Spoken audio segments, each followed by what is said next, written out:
आप कोई भी पुराण उठाकर देख लीजिए, कोई ग्रंथ देख लीजिए, शायद ही कोई ऐसा ग्रंथ हो जिसमें कुछ ना कुछ अंश में राम कथा ना आई हो। राम कथा को सबने गाया है, इसीलिए लिखा है रामायण 100 अपारा, 100 करोड़ से भी अधिक रामायण हैं।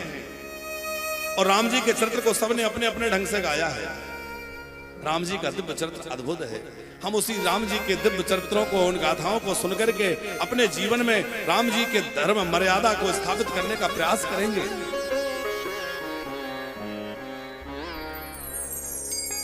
जो परब्रह्म परमात्मा है, वह परब्रह्म परमात्मा, उसके स्वरूप के वर्णन करने के लिए कि वो कैसा है, भगवान के श्वास से वेद प्रकट हुए। और वेद क्या करते हैं? भगवान के स्वरूप का वर्णन करते हैं कि भगवान कैसे हैं। जब वह परब्रह्म परमात्मा जो है दशरथ नंदन बनकर के अयोध्या में प्रकट हुए, तो वही जो वेद हैं, उन वेदों ने विचार किया कि परब्रह्म जो परमात्मा है, जो निर्गुण है, निराकार है, वो सगुण साकार बनकर के दशरथ के आंगन में लीला कर रहा है। हम लोग भी कुछ करें, वो माने सरल हो गए, वो सगुण हो गए, तो हम भी सरल हो जाएं। तो वेदों ने अपना सरलीकरण किया, तो क्या हुआ? बोले वेद जो है वो आदि रामायण के रूप में प्रकट हो गए। आदि रामायण माने वाल्मीकि जो रामायण है, वो वाल्मीकि रामायण क्या है? वो वेदों का ही भाष्य है। वेद ही जो है वाल्मीकि रामायण के रूप में प्रकट हो गए। और वाल्मीकि ऋषि कौन है? ये वाल्मीकि ऋषि जो हैं, ये ब्रह्मा जी ही हैं, आदि कवि। आदि कवि कौन है? ब्रह्मा जी, जिन्होंने सबसे पहले वेदों को प्रकट किया है, वो आदि कवि कहे जाते हैं। और वही आदि कवि हम लोग जो है आदि कवि कहते हैं वाल्मीकि जी को। क्यों? बोले ब्रह्मा जी का ही स्वरूप वाल्मीकि है, तो ब्रह्मा जी के स्वरूप ही वाल्मीकि प्रकट हो गए, और उधर वेद जो है वही रामायण के रूप में प्रकट हो गए। अब जो है राम जी राजमहलों को छोड़ करके वन की ओर चले गए, और राम जी ने जब वन की यात्रा करी तो वन में जाकर के कोल भील किरातों के पास पहुंच गए, उनकी झोपड़ियों में पहुंच गए, उनसे मिलने लगे।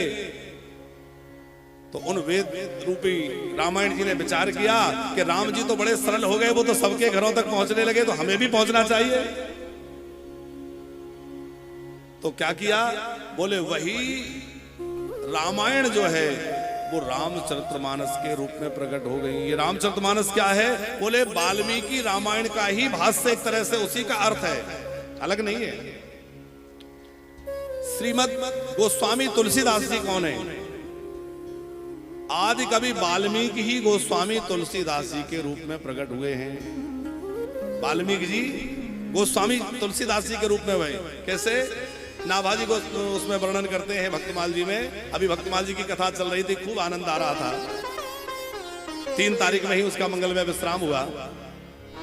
तो कली कुटिल जीव निस्तार हित वाल्मीकि तुलसी भय।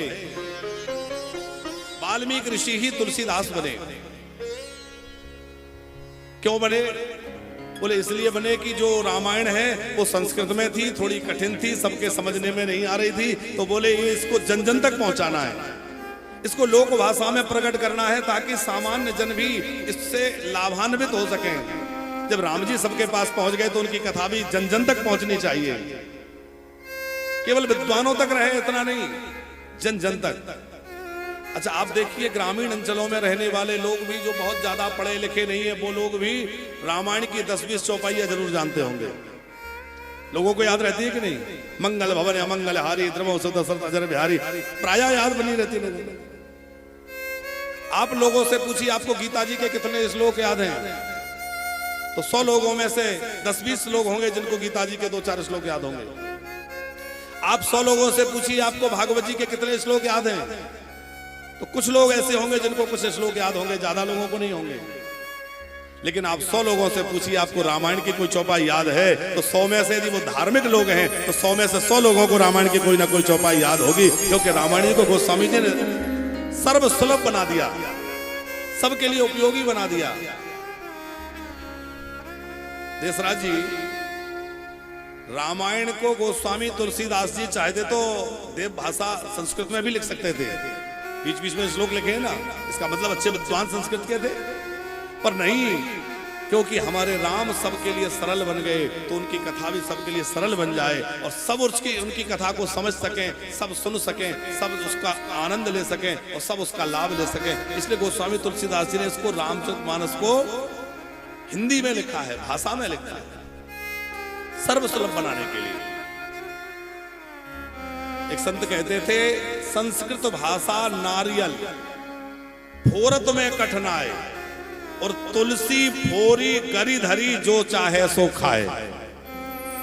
नारियल होता है पानी वाला नारियल, तो पानी वाले नारियल को आप तोड़िए तो वो एकदम उससे आवरण से गरी चिपकी होती है, निकालना बड़ा कठिन होता है। तो बोले संस्कृत भाषा नारियल फोरत में कठिनाई, उसको फोड़ेंगे तो उसमें कठिनाई रहेगी, उसको निकालना थोड़ा मुश्किल होगा, संधि करना, समास करना, उसके समास के हिसाब से उसका संधि विच्छेद करके अर्थ निकालना, ये सबके लिए मुश्किल है। लेकिन तुलसीदास जी ने क्या किया, बोले तुलसी फोरी गरी धरी, तुलसीदास जी ने उसको एकदम सरल करके रख दिया। जो चाहे सो खाए, जिसको मन हो खूब इसको पाइए और खूब आनंद लेकर के इसमें रस में डूबिए।